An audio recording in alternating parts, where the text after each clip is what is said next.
மதிப்புக்கும் மரியாதைக்கும் உரிய உங்கள் அனைவருக்கும் அன்பான வணக்கம். தமிழ்நாட்டில் முன்னாள் மதவிலக்கு மற்றும் ஆயத்தீர்வைத்துறை அமைச்சர் செந்தில் பாலாஜிக்கு நீதிபதி அபய் ஓகா தலைமையிலான உச்ச நீதிமன்ற அமர்வு ஜாமீன் வழங்கியுள்ளது.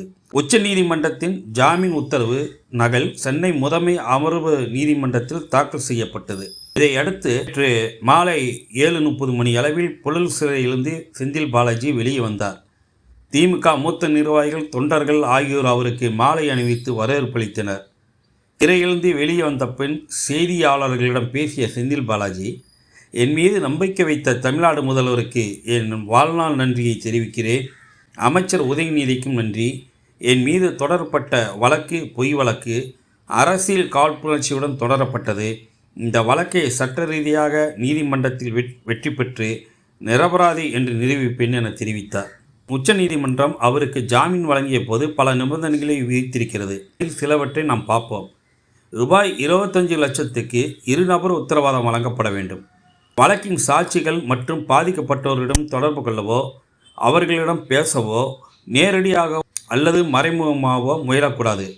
வாரத்தின் ஒவ்வொரு திங்கள் மற்றும் வெள்ளிக்கிழமைகளில் மதியம் 11 மணி அளவிலிருந்து 12க்குள் சென்னையில் உள்ள அமலாக்கத்துறை இயக்குநரகத்தில் துணை இயக்குனர் முன் ஆஜராகி கையெழுத்திட வேண்டும்.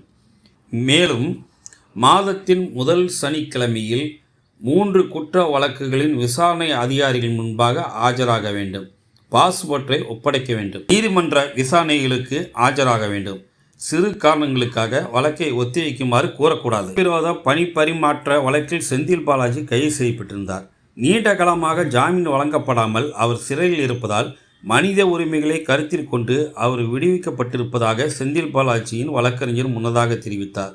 நீதிமன்ற உத்தரவு கிடைத்த பிறகு டெல்லியில் செய்தியாளர்களை சந்தித்த செந்தில் பாலாஜியின் வழக்கறிஞர் NR இளங்கோ கூறுகையில், 15 மாதங்களுக்கு மேலாக விசாரணை குற்றவாளியாக இருந்து வருவதால் அடிப்படை உரிமைகளை கருத்தில் கொண்டு நிபந்தனை ஜாமீன் வழங்கப்பட்டுள்ளது. ஒவ்வொரு வாரமும் திங்கள் மற்றும் வெள்ளிக்கிழமை அமலாக்கத்துறை அலுவலகத்தில் ஆஜராகி கையெழுத்திட வேண்டும். விசாரணைக்கு ஒத்துழைப்பு தர வேண்டும். சாட்சிகளை கலைக்கக்கூடாது என்றும் நிபந்தனைகள் போடப்பட்டுள்ளன என்றார்.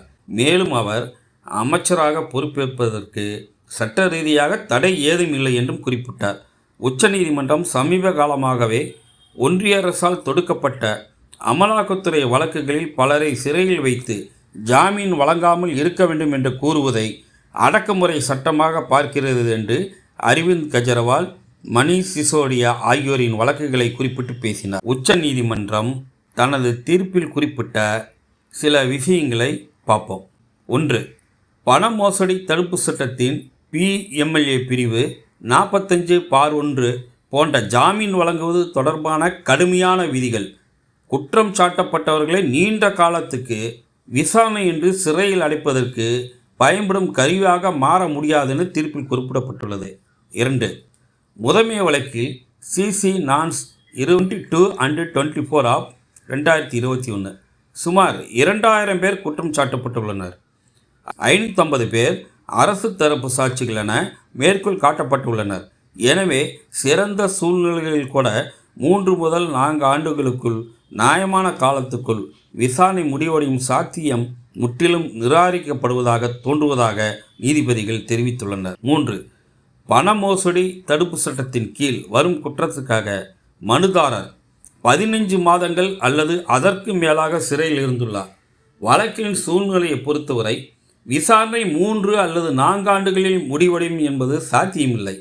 மனுதாரரின் தடுப்பு காவல் தொடர்ந்தால் அது விரைவான விசாரணைக்கான இந்திய அரசியலமைப்பின் 21வது பிரிவின் கீழ் அவரது அடிப்படை உரிமையை மீறுவதாகும் என்றும் தீர்ப்பில் கூறப்பட்டுள்ளது. தமிழக முதல்வர் MK ஸ்டாலின் சகோதரர் செந்தில் பாலாஜியை வரவேற்கிறேன் என்று தனது X தளத்தில் பதிவிட்டுள்ளார். அமலாக்கத்துறையானது அரசியல் எதிரிகளை ஒடுக்கும் துறையாக மாற்றப்பட்ட தற்போதைய சூழலில் அதற்கு உச்சநீதிமன்றம் ஒன்றே விடியலாக இருக்கிறது.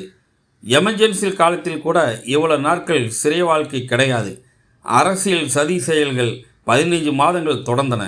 முன்னினும் உரம் பெற்றவராய் சிறையில் இருந்து வெளியில் வரும் சகோதரர் செந்தில் பாலாஜியை வருக வருக என வரவேற்கிறேன்.